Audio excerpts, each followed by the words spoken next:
This is a tutorial on how to manage video meetings in Virola Messenger.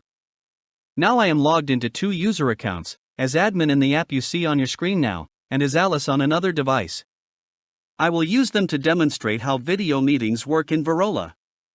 You can watch the previous video to learn how to log in as Alice or Bob. In the right side of the chat room toolbar, there is an intercom button. Click it to start listening to the meeting and watching videos that other meeting participants may be streaming. Click the microphone button to start talking and the video button to start streaming your own video. Now I will join the meeting as Alice and start streaming Alice's video. Move the sidebar splitter to the left if you want to enlarge the videos.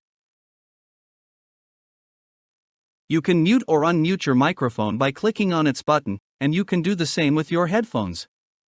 There are sound indicators below the headphones and microphone buttons. Use them to check if your devices are enabled and working. You can also stop streaming your own video at any moment or turn off watching others' videos. This may be helpful if you have a weak internet connection. Next goes the meeting audio recording button.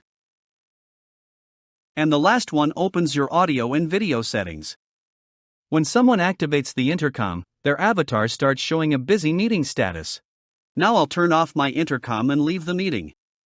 Next to the intercom button, there are screen sharing and remote control options. You can watch another video for more details on these features.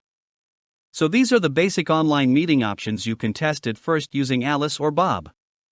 Stay tuned for the next video where I will show you how to create new users and invite your colleagues to Virola.